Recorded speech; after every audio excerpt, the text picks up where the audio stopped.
Baba, naomba unisaidie. Nishikie tu hapo unakuta babani kaanguka na mshikaki kufia huyu. Huyu binadamu mwenzetu tumsaidie. Sasa unajua amekumbwa na tatizo gani? Ngoja tumuulize sasa. Ndio umekuta nini? Sasa mimi naomba unisaidie kwa sababu hamna alichofua. Hapa nilipo nina njaa sana. Naomba unisaidie hata shilingi 500 tu niende nyumbani. Wewe umetokea wapi? Mimi nimetokea hapa. Nisaidie. Kwenye hiyo dhambi usinishirikishe.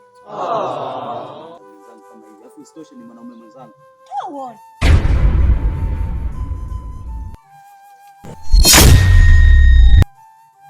Nini na wewe? Hiyo unaiona ndogo hii kumpa huyu. Ana maskini gani huyu? Hawa ni waongo. Amna, wewe unamwona kabisa huyo. Wewe tena unyamazi. Hawa ni waongo. Yaani unawakuta wamekaa hivi kinyongo utasema hawana chochote. Huyu ana unapomwangalia kabisa hivi. Unahisi huyu hawezi kujitafutia hela huyu. Unajua huyu na wewe. Unajua huyu akifa wewe. Wewe nyamaza. Nyamaza. Unajua ndugu yako, babako, kakako, ndugu yako. Wewe na wewe. Kama unakufanyia hii hela sikupati. Sikupi. Bora niende nikawape kuku. Wataenda naye lakini sio wewe. Unatutulia huruma hapa dada nini? Mimi nilikuwa naomba hata 500 tu mimi niende nikae. Wewe kulia chooni.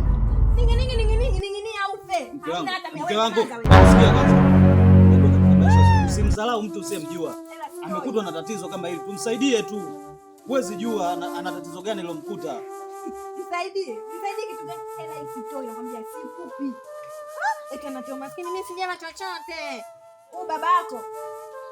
Sasa sikia, mimi unamsaidia. Siwezi kumwacha hivi hivi.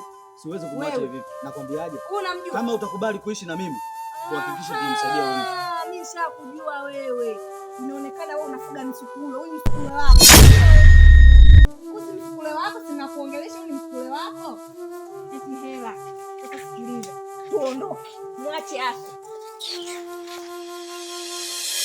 Kwake Mola naelekea mie, mi mwana naomba nihurumie.